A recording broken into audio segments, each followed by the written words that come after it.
In this lesson, we're going to explore inductive reasoning. This is the second type of reasoning. So previously we had talked about visual reasoning.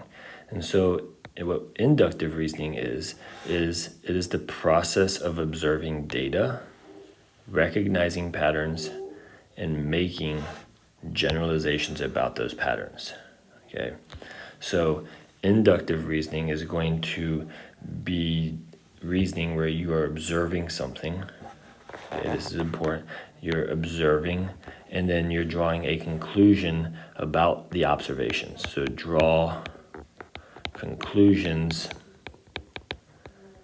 about, or draw conclusions from observations.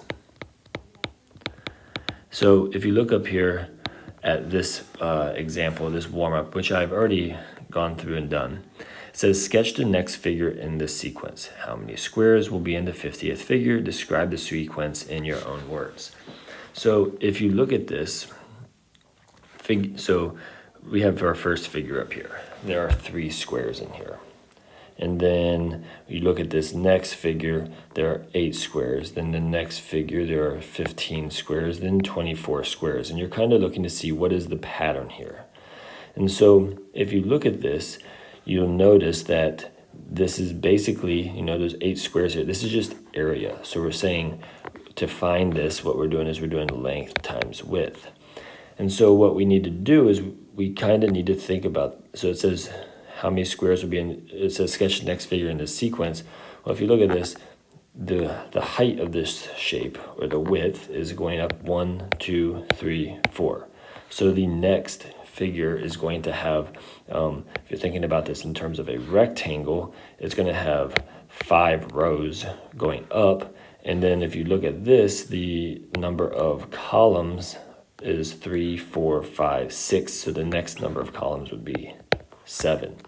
And so what that would end up with, if you're thinking about this in terms of area, is something that looks like this, which would then lead you to know that there are going to be 35 squares in this next figure.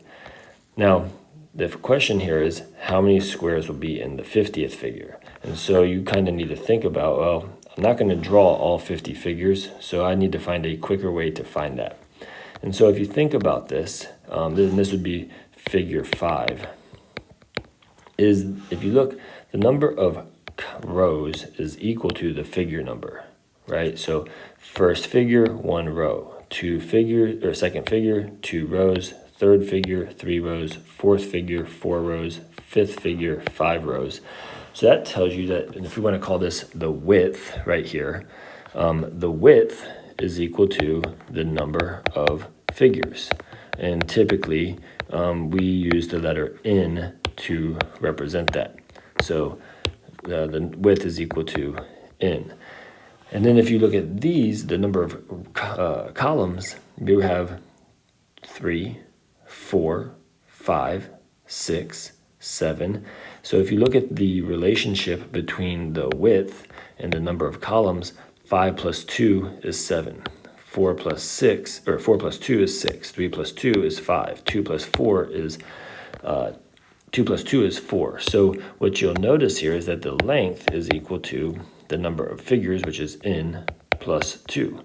And so what that leads us to is this little equation that allows us to quickly figure out the number of blocks in any of these figure numbers. And so you have the width, which is n, times the length, which is n plus 2. And that leads us to being able to say that the 50th figure has a width of 50 and a length of 52, which is going to give us 2,600 square units, or 2,600 squares in the 50th figure. And so if you're describing this, what's happening is the width of the figure is equal to the figure number, while the length is equal to the figure number plus 2. And so when you're using inductive reasoning, you're making a generalization. The generalization is called a conjecture. So anytime that you are looking at data or looking at a pattern and trying to figure out the relationship, after you figure out that relationship, you make a generalization. So I will ask you to make a conjecture about what is happening. So looking at this first example, math unrelated to math, it says a scientist dips a platinum wire into a solution containing salt. passes the wire over flame, and observes that it produces an orange-yellow flame. She does this with many other solutions that contain salt, finding that they all produce an orange-yellow flame. Make a conjecture based on her findings. So you try to pause the video and try to make a conjecture real quick, and then unpause it. We'll talk about what that conjecture might be. So a conjecture might be that if any time that you have a solution with salt and you pass it over a flame and it produces orange and yellow flame, the conjecture might be that salt or sodium chloride is responsible for producing a orange-yellow flame. So I said, since the solutions containing salt keep producing an orange-yellow flame, then salt must cause the orange-yellow flame. And so that would be a conjecture. You've observed this happen many times, and then you draw a conclusion from that observation. Another more math-related thing is mathematicians might use inductive reasoning to find patterns in a number sequence. Once they know the pattern, they can find the next term.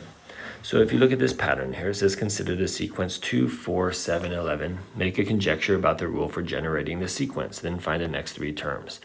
So it looks like if I add 2, if I add 3, if I add 4, I find out that I am going to come up with my next number.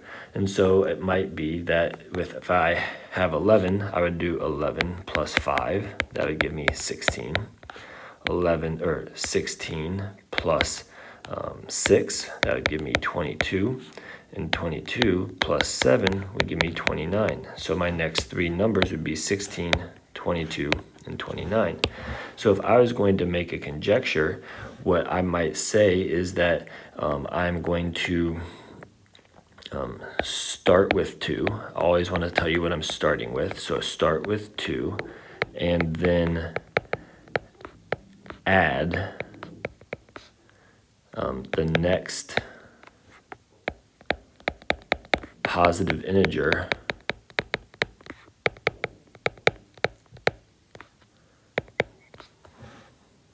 to the previous term.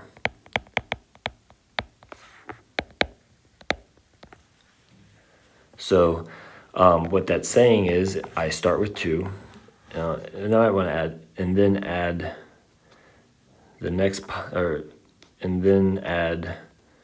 next positive integer starting with 2 to the previous term. So if 2 is my first term, then starting with 2, I would add to that. 2 plus 2 equals 4. Then I take that term, 4, and I add 3. The next positive integer is 3. So 4 plus 3 is 7. And then 7 plus 4 is 11, and so forth.